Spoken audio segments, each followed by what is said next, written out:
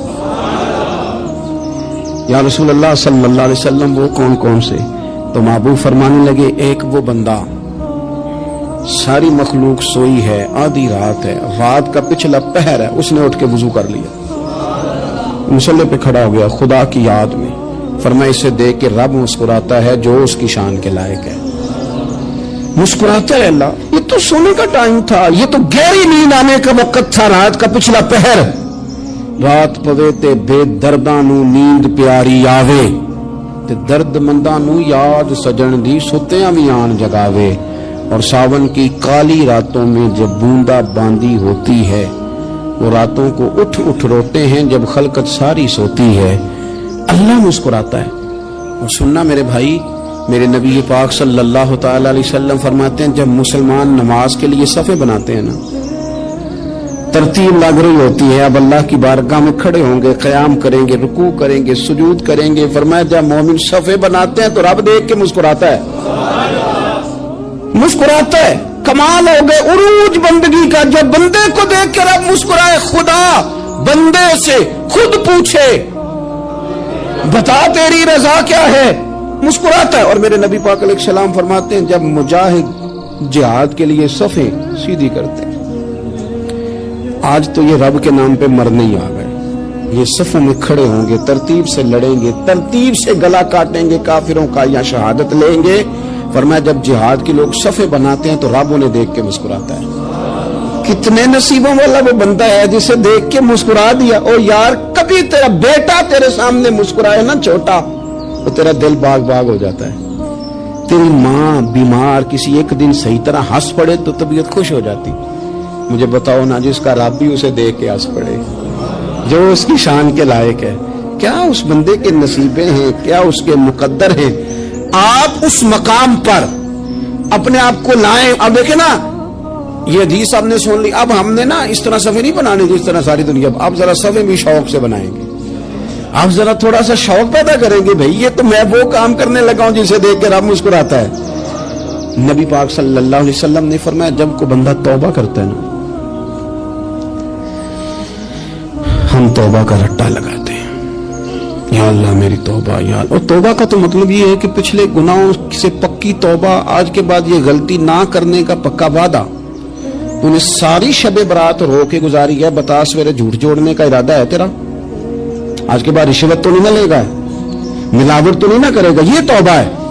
اور اگر سارے کام اسی طرح کرنے تو پھر یہ توبہ کا رٹا ہے، جتنا مرضی لگاؤ.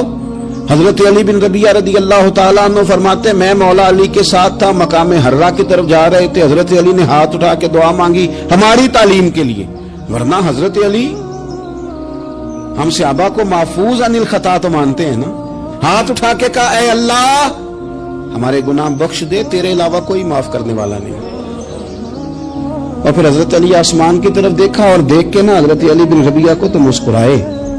حضرت علی بن ربیعہ کہنے لگے حضور مسکرائے کیوں؟ وہ فرمانے لگے ایک دن میں حضور کے ساتھ اسی طرح آیا تھا, اسی طرح حضور نے دعا فرمائی تھی ہماری تعلیم کے لیے, اور پھر حضور مجھے دیکھ کے مسکرائے تھے اور فرمایا جب کوئی بندہ رب کی بارگاہ میں اس طرح استغفار کرتا ہے تو رب مسکراتا ہے اور مسکرا کے فرماتا دیکھ لو میرے بندوں کو پتا ہے کہ میرے علاوہ معاف کرنے والا کوئی نہیں.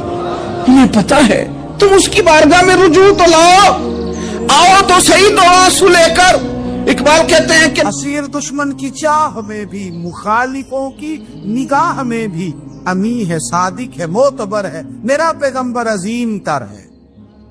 نبی پاک صلی اللہ علیہ وسلم تشریف لائے, انہوں نے کہا جی آپ جو فیصلہ بھی کریں قبول ہے, آپ بتا دیں کون سا قبیلہ حجر اسود اٹھا کے باقی خانہ کعبہ کی تعمیر مکمل ہوگی, حجر اسود کون سا قبیلہ لگائے, پہلے طے کر لیا تھا جو حضور فیصلہ کریں گے سب کو قبول ہوگا. اب اگر حضور ایک کے حق میں فیصلہ کر دیتے تو تیار تھے نا باقی قبول کر دیں. اب وہ سارے قبیلے نظریں حضور پہ لگائیں, نتیجہ نکلنا ہے.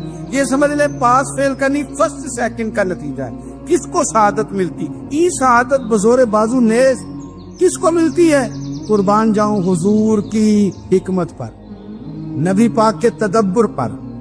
اب ایک کو بھی اگر حضور کہتے تو لگا دے تو باقی وعدہ کر چکے تھے مانیں گے, پر یار پریشانی تو ہوتی ہے نا کہ ہم سیکنڈ آ گئے, تھرڈ آ گئے. اب یہ سب چاہ رہے تھے سعادت لینا, تو رسول پاک نے نا چادر بچھائی, حجر اسود اٹھا کے رکھا, فرمایا لڑو نا, سارے یہ ایک ایک کونے سے چادر پکڑ لو, قربان جائیں. سب نے اٹھا لیا اور اٹھا کے جگہ لے آئے جہاں نصب کرنا تھا. حضور نے اپنے دست مبارک سے پکڑا, وہاں لگا دیا. اب کوئی سب سے پوچھتا نا کس نے لگایا ہے تو سب یہی سمجھتے تھے ہم نہیں لگایا ہے, اور آخری فیصلہ یہ تھا ہم سب نہیں لگایا ہے. یہ حکمت ہے رسول پاک کی. تیرے آگے ہے یوں دبے لچے فصحا عرب کے بڑے بڑے, کوئی جانے منہ میں زبان نہیں بلکہ جسم میں جان نہیں. نبی پاک علیہ السلام نے فرمایا جو نماز تم اپنے گھر کے اندر پڑھو گے ایک نماز کا اللہ تمہیں ثواب دے گا, جماعت کے ساتھ پڑھو گے تو 27 نمازوں کا ثواب. لیکن فرمایا وہی نماز اگر تم میری مسجد نبوی میں آ کے پڑھو گے تو اللہ 50,000 نمازوں کا ثواب عطا کرے گا, 50,000 نمازوں کا. اور مدینے والے حبیب فرمانے لگے وہی نماز اگر تم نے بیت اللہ میں آ کے پڑھی تو نماز ایک ہوگی, لیکن رب تمہیں 1,00,000 نماز کا ثواب عطا فرمائے. اب یہ فضیلت حضور نے بیان کی, فضیلت دیکھیں. اللہ تعالیٰ کی رحمتیں ہر جگہ برستی, یہاں کب برسیں گی ہمیں کوئی پتہ نہیں. تقریر کے وقت, خطبے کے وقت, نماز کے وقت, دعا کب برسیں گی نہیں پتہ. لیکن خانہ کعبہ کا جو معاملہ ہے اور وہاں جو رحمت کا معاملہ ہے, ملا رومی فرماتے ہیں کہ خدا کی رحمت اگر تجھے اتنی مل جائے نا قطرے کے برابر بھی, تو سمجھ لے تیری دنیا بھی بن گئی اور تیری آخرت بھی بن گئی. اب میرے نبی پاک علیہ السلام کی حدیث سنیں. حضور فرماتے ہیں روزانہ بیت اللہ شریف پر اللہ کی 120 رحمتوں کا نزول ہوتا ہے. یا رسول اللہ کس وقت ہوتا ہے؟ فجر کے وقت, ظہر کے وقت, عصر کے وقت, طواف کے وقت, نماز کے وقت. کب؟ تو حضور نے طے کر کے بتایا. فرمایا 120 رحمتیں اللہ خانہ کعبہ پہ نازل فرماتے ہیں. یا رسول اللہ کب؟ فرمایا 60 رحمتیں تو ان پہ برستی ہیں جو بیت اللہ کا طواف کرتے, اور فرمایا 40 رحمتیں اس پر برستی ہیں جو حرم شریف میں نماز پڑھتا ہے. اور حضور فرماتے ہیں کچھ بھی نہ کرے بس بیٹھ کے کعبے کی زیارت ہی کرتا رہے, 20 رحمتیں تو اللہ اسے بھی عطا فرما دے. کتنی مقدس جگہ ہے, وہاں جانے کا ذوق, وہاں جانے کی تڑپ, وہاں جانے کا شوق. ان لوگوں سے تھوڑا سا شکوہ ہے جو کہتے ہیں جی میں نے جی بڑی راج کے زیارت کر لیا, بس راج گئے, ختم ہو گئی بات. سنو, نبی پاک علیہ السلام نے 53 سال حیات ظاہرہ کے وہاں گزارے, 53 سال. لیکن جناب صدیق اکبر رضی اللہ تعالیٰ عنہ فرماتے ہیں قربان جاؤں جس رات میرے کریم محبوب علیہ السلام ہجرت کی رات مکہ مکرمہ سے نکل رہے تھے تو حضور پلٹ پلٹ کے بیت اللہ کو دیکھتے، حضور پلٹ پلٹ کے دیکھتے تھے، اور پھر میرے محبوب کریم علیہ السلام نے پلٹ کے کعبے کی طرف دیکھ کے فرمایا بیت اللہ تو مجھے بڑا ہی پیارا ہے، تو مجھے بڑا ہی پیارا ہے، اے شہر مکہ تو مجھے بڑا ہی پیارا ہے۔ فرمایا اگر میری قوم مجھے پریشان نہ کرتی میں تجھے کبھی چھوڑ کے نہ جاتا۔ 53 سال رہنے کے باوجود بھی حضور کا بیت اللہ سے پیار، نبی پاک کی اس شہر کے ساتھ وابستگی، وہ دلچسپی، وہ ذوق، وہ شوق، وہ کیفیات کیوں مان پڑتے جا رہے ہیں ہمارے جذبے؟ ہمارے سیاست کی باتیں روز ہونے لگی ہیں، بحثوں کی باتیں روز ہوتی، لیکن اپنا عشق مضبوط کرنے کی بات، آپ یقین کریں یہ جو عشق ہوتا ہے یہ بندے کو آزاد کر دیتا ہے، یہ بندے کو عشق آزاد کر دیتا ہے۔ اعلیٰ حضرت فرماتے ہیں اے عشق تیرے صدقے جلنے سے چھٹے سستے، جو آگ بجھا دے گی وہ آگ لگائی ہے۔ اور علامہ اقبال کہنے لگے اقبال سمجھاتے ہیں، وہ کہتے ہیں بجھی عشق کی آگ اندھیر ہے، اب مسلمان نہیں اب خاک کا ڈھیر ہے۔ کہتے ہیں بغیر عشق کے نا کوئی کام بھی، نماز بھی بغیر عشق کے پڑھی جاتی ہے تو کوئی مزہ ہی نہیں دیتی، بندے کہتے ہیں دل ہی نہیں لگتا، پیری مریدی ہے بغیر عشق کے ایسی رسم ہی ہے، ٹھیک ہے گزارا چل رہا ہے، قرآن شریف کی تلاوت ہے تو بغیر عشق کے کیسے کیفیات چلیں گی؟ اللہ رسول کے ساتھ پیار ہے تو کوئی دلچسپی نہیں، کوئی شوق نہیں، کوئی کیفیت۔ آپ یقین کریں کچھ بندوں پہ بندے کو تڑپ آ جاتی ہے، شوق آ جاتا ہے، یار یہ اس کو کیسے نکالیں، یہ کس طرح کا پیار کرتے ہیں، آ کے بیٹھا رہتا ہے، چپ کر کے بیٹھا رہتا ہے، کہتا ہے جی کوئی کام نہیں بس 10 منٹ ملنا ہے، بندے کو اس بندے پر ویسے ہی پیار آ جاتا ہے۔ کچھ ایسے سنگی ہوتے ہیں جو آستانوں پہ 10 چکر لگا کے آتے ہیں، شکوہ نہیں کرتے کہ میں 100 دفعہ بھی آیا ہوں فلانے حضرت ملے نہیں، وہ وارفتگی ہے، وہ شوق ہے ہمارا۔ جب تک اللہ رسول کے ساتھ رشتہ عشق کا تھا، پیار کا تھا، ذوق کا تھا، درد کا تھا، خلوص کا تھا، آپ یقین کریں طبیعتیں جمی ہوئی تھی۔ نبی پاک نے نا ہمیں تکلیف میں رہ کے پیار کرنے کا درس دیا۔ بخاری مسلم میں حدیث ہے، حضور اپنے مدینے کی شان بیان کرنے لگے، حضور فرمانے لگے، محبوب فرماتے ہیں یمن فتح ہوگا تو وہاں کھیت اچھے ہوں گے، کھلیان اچھے ہوں گے، کاروبار اچھے ہوں گے، تو کچھ لوگ مدینے والے وہاں جا کے رہنے لگ جائیں گے، آباد ہو جائیں گے، لیکن حضور فرماتے المدینہ تو خیر لہم لو کانوا یعلمون۔ بات کو سمجھنا، فرمایا کہ وہاں کھیت کھلیان اچھے ہیں، ان کا کاروبار وہاں زیادہ چلے گا، لیکن رسول کریم نے فرمایا مدینہ ہی ان کے لیے بہتر تھا، کاش وہ اس بات کو جان لیتے۔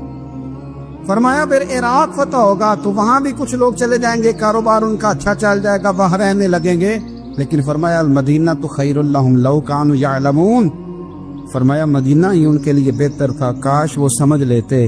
اور میرے نبی پاک علیہ السلام نے فرمایا جو مدینے میں ڈٹے رہیں گے اور مدینے کی تکلیفوں پر صبر کریں گے، اذیتوں پر صبر کریں گے، فرمایا اگر وہ گناہگار ہوں گے مدینے میں رہنے والے تو میں قیامت میں ان کی سفارش کروں گا، اور اگر نیکوکار ہوں گے تو میں اللہ کی بارگاہ میں ان کی نیکیوں پر گواہ بن جاؤں گا، ویا میں ان کے ساتھ رہوں گا۔ مدینے کے ساتھ نبی پاک کی جو محبت ہے، حضور کا جو پیار ہے، جس رات میرے نبی پاک صلی اللہ علیہ وسلم مکہ مکرمہ سے نکل رہے تھے نا مدینہ طیبہ جانے کے لیے، تو حضور نے دعا فرمائی، کہا اے اللہ تو نے مجھے اس شہر سے نکالا جو مجھے بڑا ہی پیارا تھا، اے اللہ یہاں بڑی یادیں تھیں، بڑا پیار تھا، تو نے وہاں سے نکالا جو مجھے بڑا پیارا تھا، اے اللہ اب تو مجھے اس شہر میں داخل فرما جو تجھے بڑا پیارا ہے، وہاں داخل فرما جو تجھے بڑا پیارا ہے۔ مدینہ طیبہ کے لیے نبی پاک نے دعا فرمائی، کہا اے اللہ تیرے نبی ابراہیم علیہ السلام نے مکے کے لیے دعا کی تھی، میں مدینے کے لیے دعا کر، اللہ مدینے میں دگنی برکت عطا فرما۔ اللہ کے محبوب علیہ السلام کی خاص دلچسپیاں مدینہ طیبہ کے ساتھ۔ مدینے والوں نے نہ حکمرانی نہیں کی، تو حضور نے پہلے کہہ دیا تھا خلیفہ قریش میں سے ہوگا، لیکن حکمرانی نہیں کی، غلامی کی۔ مدینے والوں نے نبی پاک کے دروازے کی گدائی کی، مدینے والے ہر میدان میں حضور کے سامنے کھڑے ہوئے دشمن کے مقابلے میں، مدینے والوں نے پیار کیا، اس لیے میرے نبی پاک علیہ الصلوۃ والسلام نے فرمایا اگر لوگوں کے دو گروہ ہو گئے، دو لائنوں میں لوگ چلنے لگے، ایک لائن ادھر چل رہی ہے ایک ادھر چل رہی ہے، تو حضور فرماتے ہیں میں تو اس لائن میں چلوں گا، اس قطار میں چلوں گا جس میں مدینے کے لوگ چل رہے ہوں۔ انصار مدینہ کے ساتھ حضور کا پیار، اس شہر کے ساتھ حضور کی دلچسپیاں، پیار دیکھیں نا، بندہ جب اپنے گھر واپس لوٹ کے آتا ہے تو شوق ہوتا ہے ذرا جلدی سے نا گھر پہنچ جاؤں، ذرا تھوڑا جلدی چلا جاؤں۔ کئی سفر سے آئے، صحابہ فرماتے ہیں کہ جب نبی پاک کسی جنگ سے، جہاد سے، سفر سے لوٹتے، مدینے کی عمارتیں نظر آتی تو گھوڑا تیز کر لیتے، اپنے اندر نا یہ ذوق پیدا کریں، یہ پیار پیدا کریں۔ آپ یقین کریں کوئی ٹھنڈے ٹھنڈے مسلمان، وہ کوئی کیفیت نہیں، صبح سے شام تک میں دوستوں سے کہا کرتا ہوں الحمدللہ کبھی ایک آیت پڑھ لینا قرآن پاک کی ترجمہ اور تفسیر کے ساتھ تو سارا دن وہ گھومتی رہتی ہے دماغ میں، رات کو اس کا ذائقہ رہتا ہے روح میں۔ تو جب میں اور آپ سارا دن پڑھیں، سیاست کریں، سیاست سنائیں، کہانیاں کریں، غیبتیں، پھر دماغ میں الٹے سیدھے خیالات ہی آنے، تو اگر صبح اٹھتے ہی سب سے پہلے مدینے والے کی ایک نعت سنی جائے اور شام کو سوتے وقت بھی ایک نعت سنی جائے، ایک نعت نعمتیں بانٹتا جس سمت وہ ذیشان گیا، اس طرف منشی رحمت کا قلم دان گیا، تجھے جانا تجھے مانا نہ رکھا غیر سے کام، للہ الحمد میں دنیا سے مسلمان گیا۔ تو اگر یہ ذوق بنا لیا جائے تو انشاءاللہ رات کو بھی آپ کو نا مدینہ ہی نظر آئے گا، انشاءاللہ خواب میں بھی آپ ٹکٹنگ کرا رہے ہوں، آپ ویزا ہی لگوا رہے ہوں گے، لیکن شرط یہ ہے کہ وہ کیفیت ہو، وہ پریم ہو، وہ پیار ہو۔ مدینے والوں نے بڑی غلامی کی، کبھی کوئی شکوہ نہیں کیا، ویسے کبھی کبھی اللہ موقع بناتا تھا، کبھی کبھی نا مدینہ شریف میں ایسے ہوتا تھا کبھی کبھار۔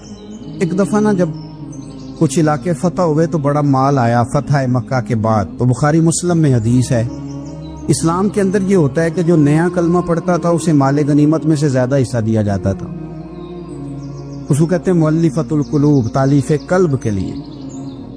تو چونکہ یہ قانون تھا تو نبی پاک صلی اللہ علیہ وسلم نے نا مکے والوں کو ذرا مال تھوڑا زیادہ دیا۔ مدینے میں سے ایک آدھ نوجوان نے کہا کہ حضور نا آپ اپنے رشتہ داروں کی طرف توجہ زیادہ کرنے لگے، یہ بھی محبت کی جنگ ہوتی ہے نا، قربان جائیں۔ حضور سید عالم علیہ السلام تک بات پہنچی اور اسی طرح پہنچی کہ ایک آدھ نوجوان نے بات کی ہے۔ نبی پاک علیہ السلام نے ترکی خیمہ لگوایا، فرمایا مکے والا کوئی نہ آئے بھائی، صرف مدینے والے آئیں۔ سارے حضور کے سامنے بیٹھ گئے، ذرا منظر دیکھنا، حضرت ابو ایوب انصاری رضی اللہ تعالیٰ عنہ سے لے کر سارے انصار۔ حضور نے فرمایا بھی میں نے سنا ہے تم میں سے کچھ نے کہا ہے کہ حضور اپنے رشتہ داروں کو زیادہ دینے لگے۔ رو پڑے مدینے والے، یا رسول اللہ وہ تو ایک نوجوان نے غلطی۔ فرمایا نہیں تم کہہ سکتے ہو کہ یا رسول اللہ صلی اللہ علیہ وسلم مکے والوں نے تو آپ کو تکلیف دی تھی، ہم نے آپ کو ٹھہرایا، تم کہہ سکتے ہو چونکہ تم نے ٹھہرایا تھا۔ مدینے والے رونے لگے کہ یا رسول اللہ ہم کون ہوتے ہیں ٹھہرانے والے، وہ تو آپ آئے، اللہ نے مدینے کو شانیں عطا کر دی۔ میرے محبوب نے فرمایا تم کہو نا کہ یا رسول اللہ مکے والے تو بدر میں تلواریں لے کے آ گئے تھے، ہم تھے جنہوں نے سینے پیش کیے تھے۔ وہ رو رہے ہیں، نہیں حضور ایسا تو نہیں ہے، وہ تو آپ نے مہربانی کی تو بدر میں ہم میں سے کچھ شہید ہو گئے، کچھ غازی بن گئے کی برکت سے۔ حضور نے فرمایا تم کہو کہ احد کے میدان میں انہوں نے پتھر مارے تھے، ہم نے سینہ پیش کیا تھا۔ حضور بھی رونے لگے، مدینے والے بھی رونے لگے۔ نبی کریم نے فرمایا تم کہو کہ جانے ہم نے قربان کی، تم کہو کہ حضور ایک قربانیاں ہم نے دی، کہہ سکتے ہو تم نے دی ہیں، ہمارا حق بنتا ہے کہو۔ اور جب رو رو کے بے حال ہو گئے تو سرکار بھی روئے، کھل کے روئے، پھر آنسو پونچھے اور کریم رسول فرمانے لگے او بھولے مدینے والو، کیا تم یہ نہیں پسند کرتے کہ لوگ جب اپنے گھروں میں جائیں تو بھیڑ بکریاں لے کے جائیں، اور جب مدینے والے اپنے گھر جائیں تو اللہ کے رسول کو ساتھ لے کے جائیں؟ تم یہ نہیں پسند کرتے کہ تمہارے ساتھ میں جاؤں؟ یہ نہیں تمہارا شوق؟ دیکھو کسی کے حصے میں کچھ آیا، کسی کے حصے میں کچھ آیا، کسی کے حصے میں کچھ آیا۔